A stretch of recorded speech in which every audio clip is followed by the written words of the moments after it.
kita semua. Kita bertemu lagi di MPS ya, kelas D. Ini adalah pertemuan ketiga dan topik kali ini adalah kita sudah masuk ke teori-teorinya ya. Kita akan belajar dulu tentang arsitektur gitu ya, dari aplikasi Android itu seperti apa. Saya share screen dulu.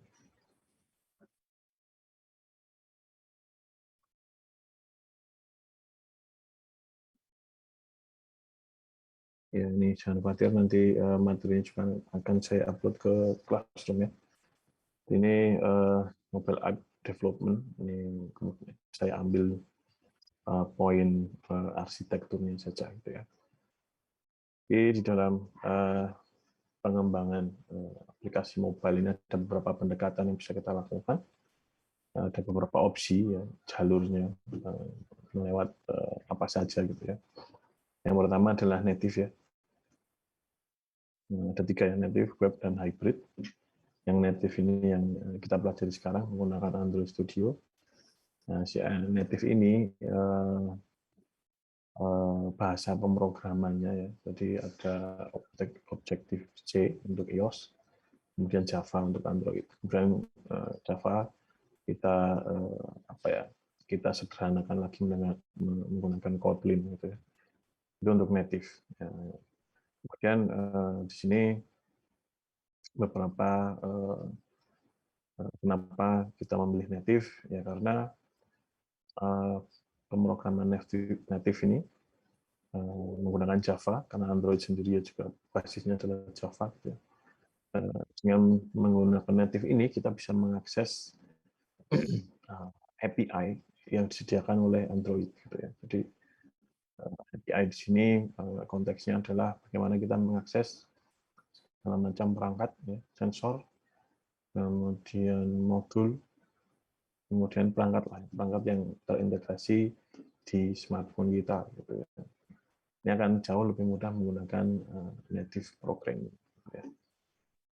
Kemudian yang kedua, aplikasi mobile juga bisa dibuat dalam tanda kutip ya, dibuat dalam pemrograman web. Ya. Jadi bentuknya adalah web, ya lebih tepatnya adalah responsive web, gitu ya. Jadi sebenarnya ini bukan pengembangan mobile ya, tapi lebih tepatnya website yang kita akses melalui browser di device gitu ya. Tapi untuk navigasinya hampir mirip ya, hampir mirip dengan aplikasi yang ada di mobile gitu ya. Aplikasi yang dibuat dengan native. Jadi karena kita sekarang kalau di web sudah banyak sekali framework CSS gitu ya, yang menganut responsive app ini, ya, ketika aplikasi ini kita buka di browser, di tampilannya ya ketika buka di browser device gitu ya, handphone, maka tampilannya, navigasinya, menunya sudah menyerupai aplikasi-aplikasi yang ada di native. Misalkan Anda install dari Play Store atau Apple Store, tampilannya sudah menyerupai itu, tapi sebenarnya dia adalah web. Ya, kekurangannya di sini tentu saja karena dia itu aplikasi web yang nggak bisa mengakses beberapa device yang spesifik, sensor yang spesifik misalkan. Jadi si aplikasi web tidak memungkinkan untuk mengakses NFC misalkan. Anda misalkan mau top up e-money, e-toll gitu ya. Nah, kalau pakai aplikasi web, ya si webnya itu nggak punya akses ke NFC. Gitu. Paling mentok ya ke GPS, ya, sama ke kamera. Nah, kalau yang lain-lain, misalkan gyro, kemudian proximity dan sebagainya, belum bisa. Ya nanti trennya mungkin kalau ke depan, karena web ini akan tetap ada ya, walaupun sudah ada aplikasi Android, tapi web ini masih tetap ada.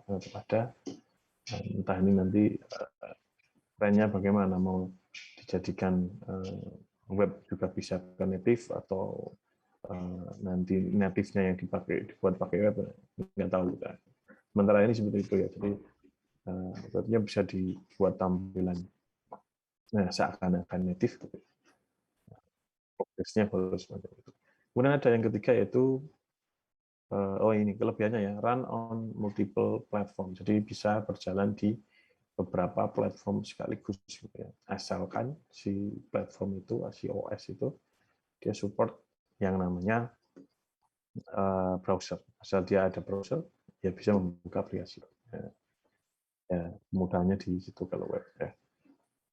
Kemudian ada yang ketiga namanya hybrid ya. Hybrid application ini dia dibuatnya menggunakan coding web, HTML, CSS, JavaScript itu, tapi juga punya kemampuan untuk mengakses native application. Ya, karena di sini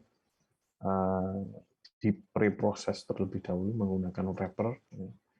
Nah, misalkan kalau Anda pakai membuat aplikasi Android menggunakan React Native misalnya, itu codingnya sebagian besar menggunakan HTML, CSS, dan JavaScript, tapi nanti kita buat wrapper-nya dia, kemudian kita istilahnya kita terjemahkan ke bahasa aplikasi yang native gitu ya.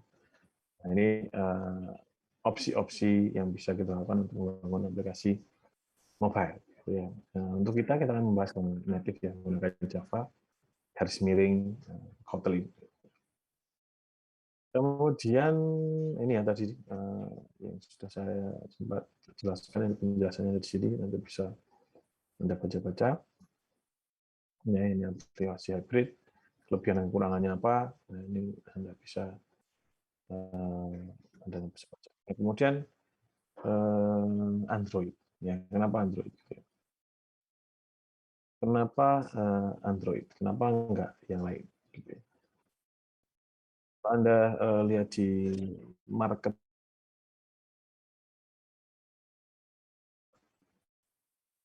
kalian googling dulu coba ya.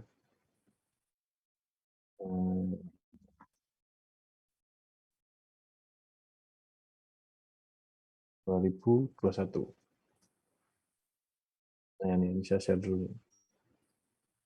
Ini kita googling. Ini ya, googling ya. Ini Android market share tahun 2021. Di sini sebanyak 72,44% ya, mobile operating system itu menggunakan Android ya, ini 7244, iOS 26,75%. Ini per September 2021. Kalau Anda melihat angka ini, gitu ya, itu kan ini global ya, secara global. Nah, angka yang 72% ini adalah market yang sangat luas. Nah, kalau Anda pertimbangan itu sebagai platform untuk Anda menjalankan bisnis, ya yang paling besar ya Android gitu kan. Jadi kenapa memilih Android? Salah satunya adalah market share-nya di secara global ini ya paling besar. Gitu. Untuk alasan yang paling jelas ya, yaitu untuk poin satu ini menjawab kebutuhan bisnis. Kalau kita mau jualan, begitu jualan barang, servis, dan sebagainya, ya kan kita harus mempertimbangkan marketnya. Gitu kan. Marketnya untuk yang di device, gitu ya, mobile, dan semua orang sekarang kan sudah punya handphone minimal satu. Gitu. Dan marketnya 74%, 72% tadi, yang menggunakan handphonenya itu Android, ya, tentu saja kita akan melempar produk kita ke market yang paling banyak. Ya, itu ya. Itu sudah jelas. Kemudian membangun layanan baru, membuat bisnis baru, dan berbagai alasan ini, poin-poin ini tadi intinya ya, kita akan apa ya istilahnya, menyasar market yang paling besar dari pasar global kita. Kalau Anda ingin membuat aplikasi yang usernya banyak, user base-nya banyak, gitu ya, maka ya buatlah aplikasi berbasis Android karena market share-nya paling besar. Kemudian ya, developer mulai untuk mengembangkan bagi Android agar bisa menjangkau sebagian besar pengguna perangkat digital. Ya, alasannya apa ya? Karena device-nya itu sangat beragam dari segi harga ya. Ada yang paling murah sekali sampai yang paling mahal juga ada. Jadi dengan pembagian apa ya, pembagian rentang harga yang luas ini, maka konsumennya juga berbagai macam, dari paling minimal, dari budget minimal sudah bisa menikmati layanan aplikasi dan fitur-fitur Android. Gitu ya. Ini akan membuka banyak sekali segmentasi pasar. Gitu ya. Anda kan lebih punya banyak segmen di pasar, memilih menyasar yang mana, itu opsi Anda akan jauh lebih besar. Kemudian ya, ini versi-versi Android untuk Anda baca-baca saja, yang mulai dari yang awal-awal banget ya, ini dirilis, dan ini ada Cupcake ya, tahun 2009. Kemudian perjalanannya di sini tahun per tahun, setiap tahun biasanya muncul versi baru ya.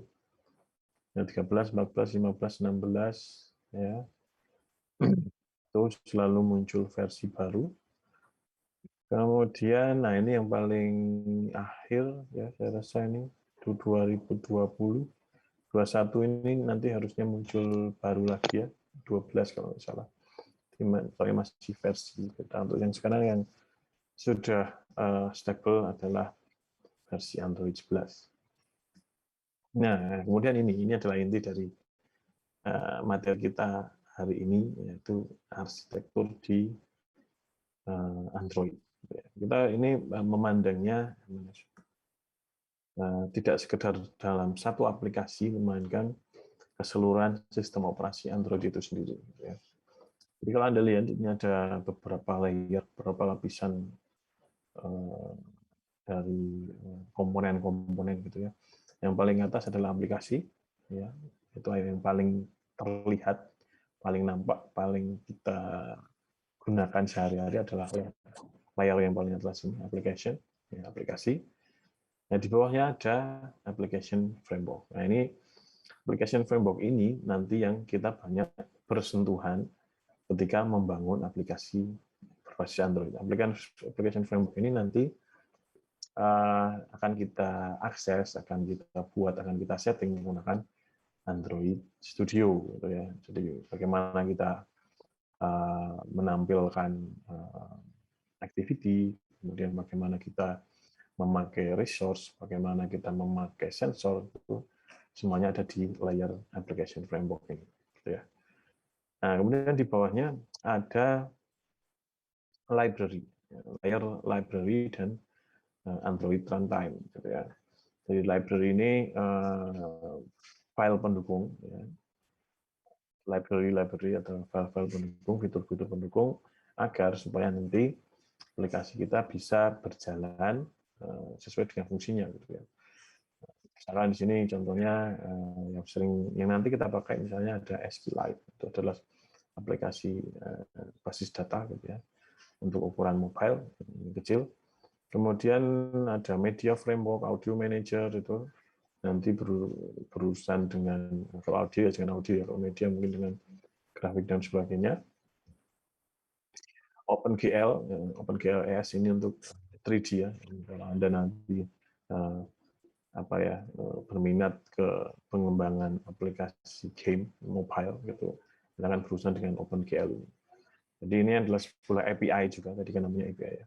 Bagaimana kita bisa merender 3D menggunakan OpenGL gitu ya. Nanti kalau di mobile biasanya menggunakan Unity yang banyak digunakan ya.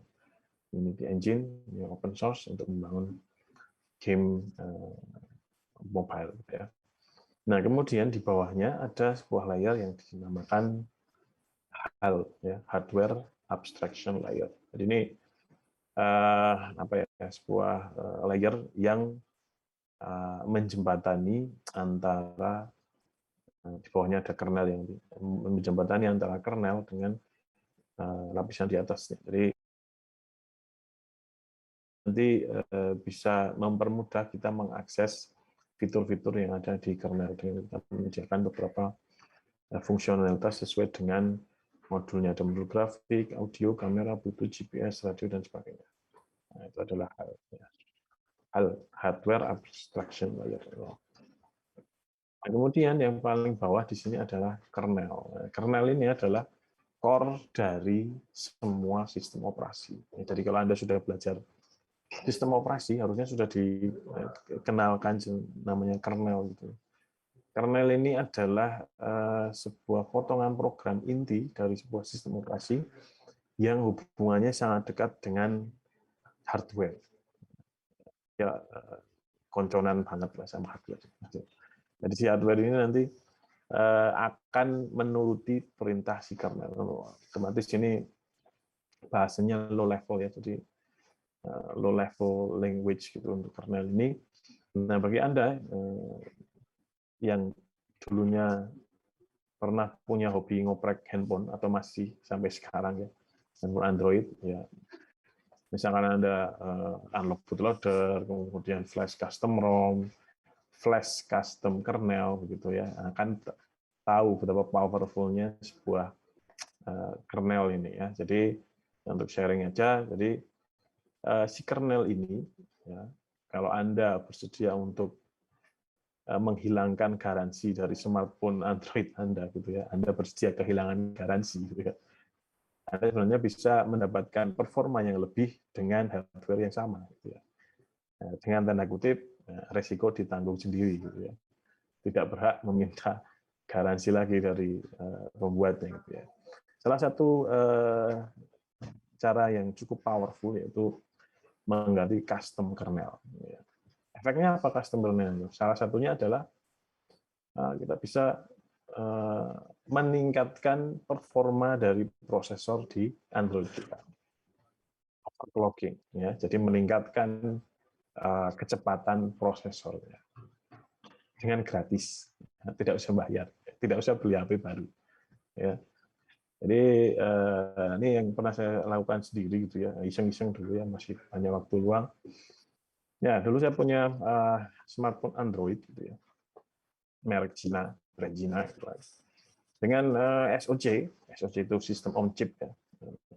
Jadi kalau di device itu bukan sendiri-sendiri ya, prosesor, kemudian ISP, image signal processing ya. Kemudian DSP itu jadi satu namanya SoC, satu keseluruhan sama modemnya gitu ya, namanya SoC. Ya, SoC-nya Snapdragon 625. Kecepatan octa-core ya, octa-core 8 core, kecepatan defaultnya adalah 2 GHz. 2 GHz. Nah, dengan mengganti kernelnya ini menjadi custom kernel, Anda bisa menaikkan kecepatannya menjadi 3 GHz full terus-menerus. Nah, ya memang benar ya, kita bisa meningkatkan performa 50% gitu, jadi dari 2 menjadi 3 GHz secara terus-menerus. Ya memang kinerjanya semakin cepat, tapi ya ada konsekuensinya. Jadi itu tentu saja baterainya boros. Ya. Kemudian yang kedua, ketahanan baterainya otomatis juga cepat turun. Device-nya cepat panas karena efek panas ini kalau Anda gunakan secara terus-menerus gitu ya akan merusak komponen-komponen yang lain. Jadi si pembuat handphone, si pabriknya ini sebenarnya menempatkan settingan semacam itu pada titik amannya, titik batasnya. Tapi kalau Anda bersedia melanggar atau menghanguskan garansi Anda dan mau sedikit mengotak-atik, Anda sebenarnya bisa mendapatkan performa lebih tinggi dengan konsekuensi, ya ada konsekuensinya gitu ya, kerusakannya tadi gitu ya. Jadi, tapi setelah saya coba berapa lama gitu ya, mungkin 1 bulan gitu ya, yang paling signifikan adalah ketahanan baterainya menjadi amat sangat jelek. Gitu. Kita naikkan 3 GHz gitu ya, terus-menerus tanpa turun gitu ya. Nah, itu jadi tidak berguna. Jadi apa ya? Nggak cocok buat disebut handphone karena baterainya amat sangat cepat habis. Gitu. Nah, itu sharing aja. Ya, jadi ini adalah kernelnya. Jadi ketika kita membuat aplikasi, sebenarnya kita itu memanfaatkan beberapa fitur-fitur dari API yang ada di sistem operasi Android dalam hal ini. Dan yang menjalankan atau memerintahkan hardware yang secara langsung adalah si kernelnya ini. Gitu ya. Silakan. Coba-coba bagi yang berminat. Oke, ya ini Linux kernel ya, dibangun di atas kernel Linux 2.6 ya. Jadi Android ini basicnya adalah kernel Linux, kernelnya saja. Jadi Android sama Linux itu ya saudara. Darahnya masih sama karena kernelnya masih sama. Jadi si Android ini adalah Linux yang tidak terdapat paket standar yang dimiliki oleh Linux. Diminimalkan beberapa fiturnya, beberapa paketnya, kemudian dia didedikasikan sebagai sistem operasi perangkat bergerak mobile. Nah, itulah Android yang kita kenal sekarang ya. Service yang diperlukan Android dari kernel Linux, security, proses management, memory management, network, driver itu tadi. Ya, semua ini digunakan untuk memanage resource yang ada di device handphone kita. Nah, kemudian library. Ya, library ini adalah yang di Android ya, menggunakan paket library yang menggunakan bahasa Java. Ya mengambilnya dari sistem operasi Linux saja, dari Linux ya, tapi hanya beberapa fitur yang masih dibawa ke Android. Dan ini masih akan berkembang seiring dengan meningkatnya versi Android. Jadi harapannya kan dari kita, dari user itu kan semakin meningkat Android, ada inovasi apa lagi, ada fitur apa lagi yang baru. Itu kalau Anda sudah mengamati perjalanan Android dari versi awal, itu yang dulu masih jadul banget tampilannya, kemudian yang cukup signifikan itu naik ke versi 5, Lollipop tampilannya udah material design gitu-gitu ya. Nah, kemudian naik lagi ke 7, ke 8, sudah ada bisa split screen untuk aplikasi berjalan bersama, itu kan betul-betul yang baru. Nah, kita harapannya semakin ke sana nanti semakin banyak lagi fitur yang ditambahkan gitu ya. Nah, di sini ada beberapa library yang tadinya dibawa dari Linux. Ada Media Library, the Surface Manager, ada Graphic Library dan 3D Library gitu ya, SQLite, kemudian WebKit ya, ini untuk browser dan keamanan internet.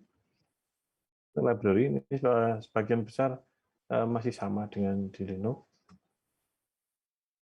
Nah, kemudian ada namanya Android Runtime. Di sini ada beberapa, sudah ada perubahannya.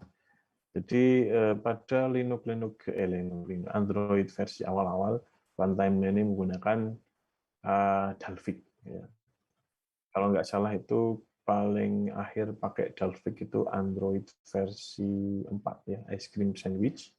Ya. Kemudian berubah menjadi ART ya, ART atau Android Runtime. Ya. Ada versi Android Lollipop kalau nggak salah ya. Jadi ketika dulu itu saya masih aktifnya ngoprek handphone ya. Jadi sebenarnya lebih mudah mengoprek sebelum ART atau masih Dalvik. Jadi kita bisa istilahnya kalau install custom ROM, kita sudah bisa sematkan aplikasi apa yang kita mau gitu pada saat nge-flash handphonenya itu. Sedangkan kalau pakai ART ini proses itunya, proses mengcustom firmware-nya, menyesuaikan aplikasi apa yang kita pengen ada saat pertama kali install itu lebih rumit lagi. Jadi Dalvik dulu lebih simpel proses custom-nya. Untuk ART ini untuk menambahkan aplikasi custom kita harus lebih ekstra gitu. Jadi tapi dari segi performa di sini ada peningkatan yang cukup signifikan dari perubahan Dalvik ke ART ini, terutama di memory management. Jadi lebih efisien memorinya sedikit ya. Jadi dulu Dalvik itu masih device-nya rata-rata masih 1, 2, 3 RAM ya. RAM-nya masih sedikit sekali, kemudian aplikasi juga masih sedikit, belum sebesar sekarang gitu ya. Kemudian beralih ke art, dan hardware-nya juga ikut meningkat gitu ya spesifikasinya, sehingga mungkin Anda ini nggak merasakan dulunya sensasi handphone dengan sistem Android lama dengan hardware yang terbatas gitu ya. Masih sangat dulu sih karena nggak ada pembandingnya ya oke-oke aja. Tapi sekarang kalau dibandingkan dengan device yang sekarang itu amat sangat jauh berbedanya. Ya, kemudian application framework di sini ya. Nah, ini nanti kita akan bahas di Android Studio, lebih tepatnya di Android Studio akan banyak menggunakan atau banyak membahas tentang ini. Jadi ada beberapa bagian penting dalam aplikasi Android ya. Di sini ada namanya Activity Manager, kemudian ada Content Provider, ada Resource Manager, Location Manager, dan Notification Manager. Nah, ini adalah semuanya manager ya. Semua manager satu ada provider. Ada semua bagian ini nanti kita kita manage, kita posisikan, kita kita minta kinerjanya untuk membantu aplikasi kita berproses gitu ya. Nah, misalnya activity manager, kita sudah membuat contoh kemarin ya, membuat activity. Activity itu kalau dalam ranah web ya bisa diistilahkan sebagai sebuah halaman, sebuah situs, sebuah halaman web. Gitu ya. Nah, si activity ini ya, nanti ada di topik sendiri punya life cycle yang jadi ada siklus hidupnya. Siklus hidupnya ini nanti akan ketika kita menentukan siklus hidupnya, ketika dia pertama sekali jalan melakukan apa, ketika dia memorinya habis atau terpakai oleh servis lain dia ngapain gitu, ketika layarnya diminimize dia ngapain, akan diurusi oleh activity manager ini. Dia yang memanage activity sesuai dengan namanya ya. Kemudian content provider ya. Profesi untuk merangkum data yang mungkin digunakan oleh aplikasi lain seperti daftar nama. Ini content provider ini istilahnya adalah broker. Jadi ada data atau resource yang digunakan secara bersama-sama gitu ya. Si content provider inilah yang nanti memanage si A boleh ngasih itu, si B boleh ngasih ini dan sebagainya. Ya.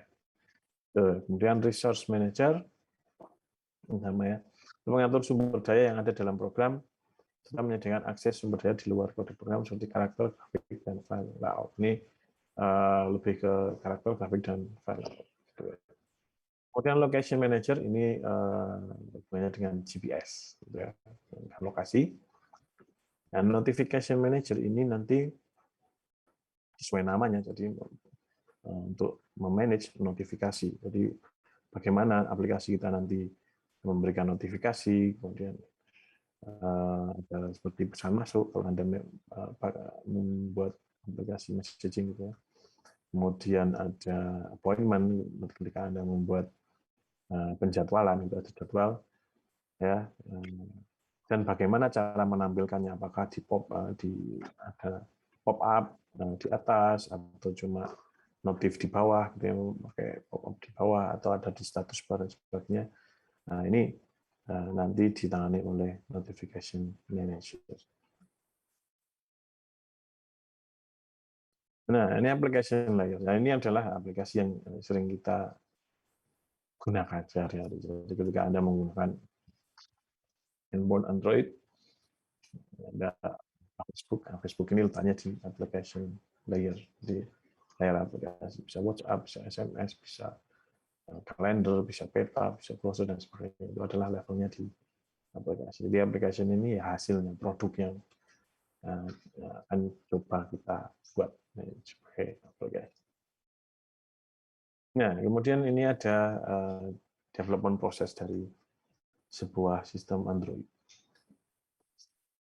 Jadi ini tidak hanya di aplikasi Android ini yang di bagian kiri ini ya.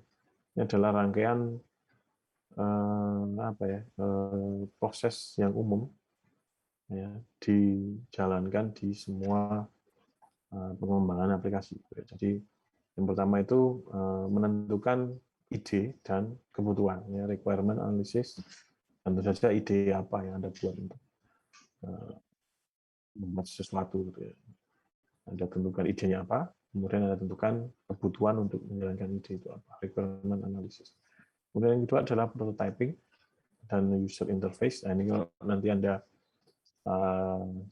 sudah dapat proyek KP maupun TA, ini ada perancangan antar muka. Gitu ya. Jadi sebelum Anda terjun ke codingannya, Anda diminta dulu untuk merancang antar mukanya. Jadi, membuat aplikasi apa input pendataan pegawai atau pendataan pengunjung objek wisata. Gitu.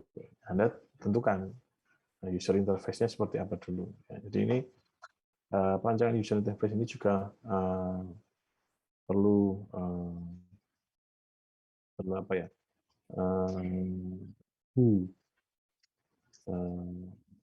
Alamnya tidak asal ada tampilannya dan bisa bekerja. Jadi ada beberapa pendekatan itu ya, user experience, UI, UX, user experience dan user interface. Bagaimana sih user ini bisa menikmati pengalaman menggunakan aplikasi itu dengan baik. Itu ada pembahasannya sendiri. Tapi kayaknya di kurikulum kita entah ada atau enggak, saya kurang tahu. Gitu. Kemudian baru setelah proses perancangan ini ada tantangan muka, kemudian ada basis data, ada yang lain-lain, baru ke developing-nya. Jadi proses codingnya dan disertai dengan proses testing. Jadi kita coding, kita coba, gitu ya. Kan membuatnya itu bertahap ya, per modul. Di halaman depan dulu, halaman login dulu, kemudian koneksi ke database. Nah, ini pembuatan disertai dengan testingnya. Jadi buat satu modul kita tes, buat satu modul kita tes, masih error, kita perbaiki lagi. Yang itu adalah fase development-nya. Jadi untuk khusus di aplikasi Android, nanti untuk antar mukanya kita pakai XML ya, pakai belajar XML. Kemudian untuk logic aplikasi kita menggunakan Java/Kotlin. Ya, kemudian bagaimana kita menempatkan informasi di manifest. Nah, kemudian bagaimana kita menambahkan dependensi di build configuration ya di Gradle-nya gitu. Nah, setelah semua proses ini selesai, semua fitur-fitur yang kita rencanakan sudah berjalan dengan baik saat proses developing dan testingnya.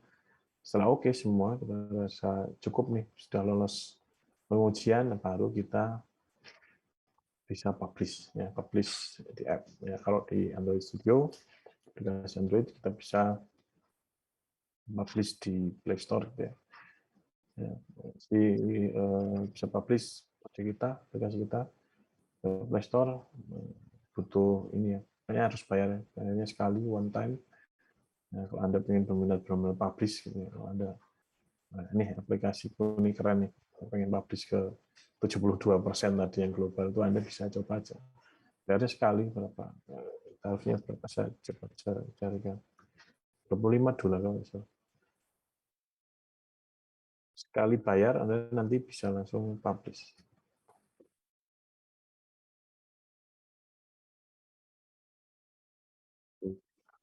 Google Play.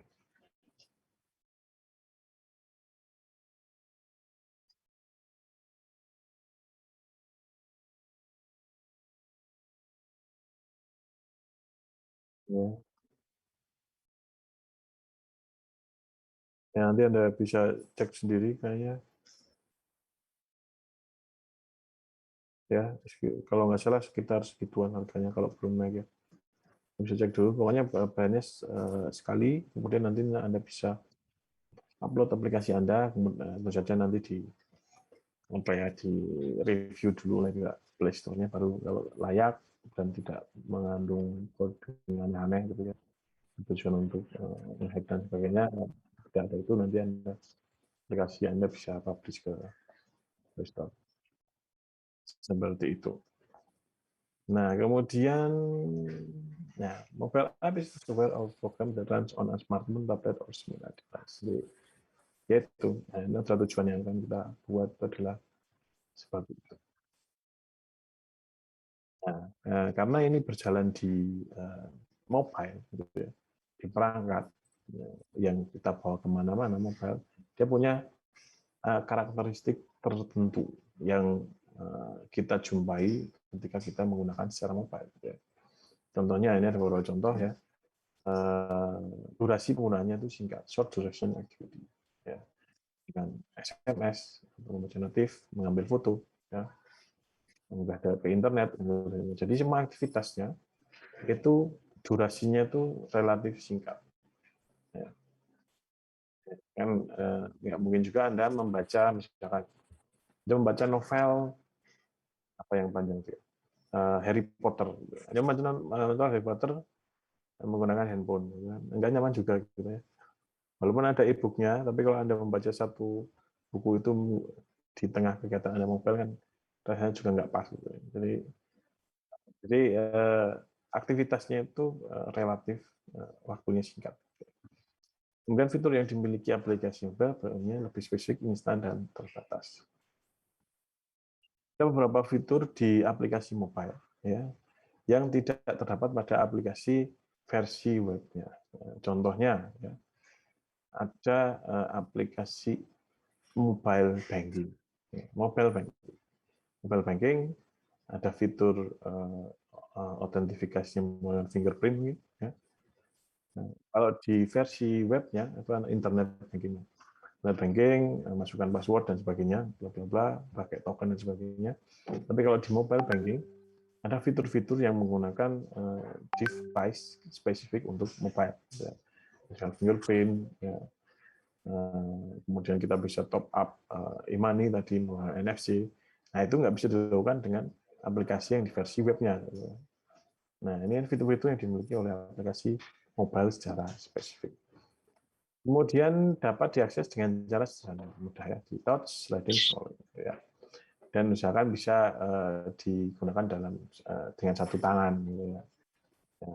Walaupun sekarang handphone-nya ukurannya gede-gede gitu ya. Tapi usahakan ketika Anda merancang, bisa dengan mudah dioperasikan. Gitu ya. Itu adalah filosofinya. Ya, kemudian ada beberapa jenis mobile app ya, sesuai dengan fungsinya. Ada internet, medsos, bisnis, fotografi, personal, utility, edukasi, instant messaging, hiburan, permainan, dan lain-lain. Dan kemungkinan masih banyak lagi jenis-jenis yang belum ditemukan sekarang. Yes. Dengan semakin maju teknologi, semakin majunya inovasi dari orang-orang, misalkan teknologi AR, augmented reality, dengan ditemukannya teknologi AR, dengan ditemukannya IoT, gitu ya, kita bisa membuat sebuah fungsionalitas yang sama sekali baru, gitu, belum pernah ditemukan sebelumnya, dengan mungkin mengcombine beberapa teknologi itu sehingga tercipta sesuatu yang belum pernah ada gitu ya sebelumnya, gitu kan. Itu mungkin saja. Silakan Anda, anak-anak muda yang lebih banyak ide-ide kreatif. Oke, kemudian ini ya anatomi aplikasi mobile. Di sini ini dari mirip dengan yang di layar-layar tadi. Ada aplikasi, framework aplikasi, sistem operasi, ya platformnya, kemudian nanti. Tapi ini ditambahkan ada agregator, jaringan dan operator. Ini sisi dari hardware-nya. Jadi mulai dari device-nya, piranti, kemudian agregator, jaringan itu nanti untuk koneksi datanya, dan operator yang itu saja operator seluler Anda. Gitu. Jadi semua ini dari ujung ya aplikasi yang Anda gunakan sampai operator yang menyediakan konektivitas internetnya. Gitu ya. Nah, kemudian ini referensi, Anda bisa lihat-lihat. Ini nanti akan saya share juga di Classroom. Oke, nah ini sudah habis. Ya, itu tadi. Jadi inti dari pertemuan kali ini bisa Anda lihat di sini ya. Arsitektur Android-nya, bagaimana sih aplikasi Android itu berinteraksi dengan kernel, ya, kemudian library, bisa menggunakan semua resource yang ada di Anda sesuai dengan kebutuhan aplikasi. Ya, monggo kalau ada pertanyaan dulu.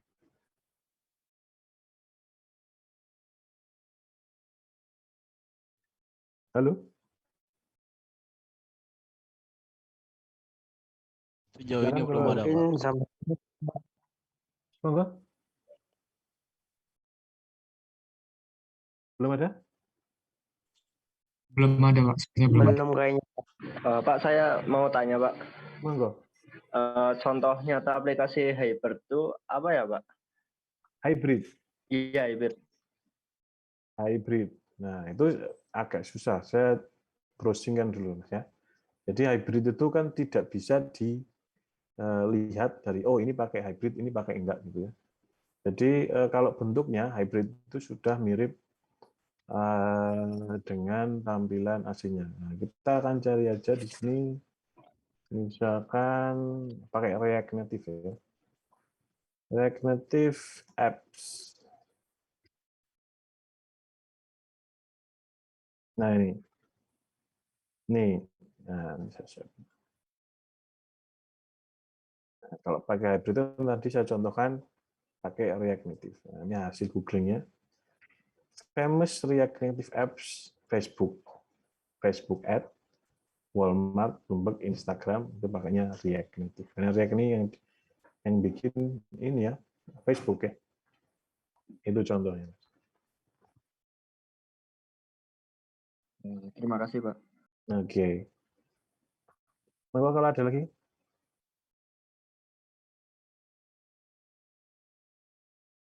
Ya, jadi kalau ini opsi pilihan lain ya untuk mengembangkan aplikasi mobile. Nah, kalau yang diajarkan di sini kan pakainya Kotlin, Android Studio gitu ya. Kalau Anda merasa lebih nyaman dengan basisnya udah belajar web dulu, gitu ya, bisa mencoba ini React Native. Ya. Basicnya adalah JavaScript. Kalau Anda sudah belajar web, saya sudah kenal dengan namanya JavaScript, dia akan lebih mudah transisinya. Oke, kira ada lagi?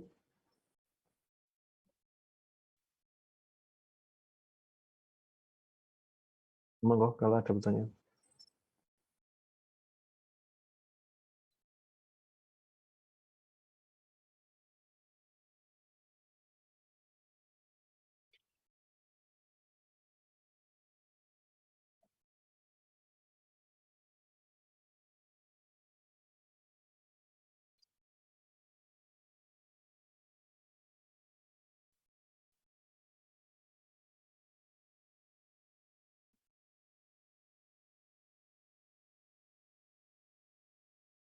Tidak ada?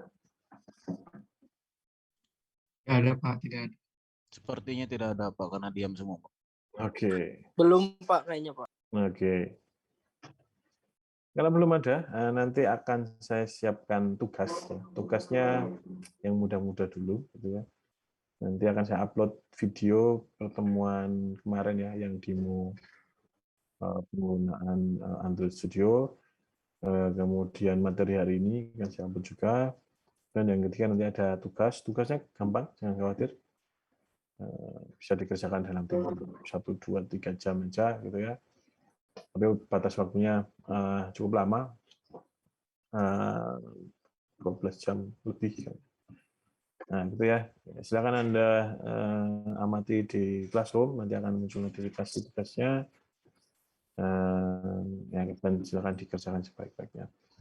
Oke, kalau tidak ada pertanyaan, saya cukupkan pertemuan hari ini. Terima kasih, mohon maaf bila banyak kesalahan. Saya akhiri, wassalamualaikum warahmatullahi wabarakatuh. Waalaikumsalam warahmatullahi wabarakatuh. Banyak, Pak. Makasih, Pak. Oke. Makasih, Pak. Terima kasih, Pak.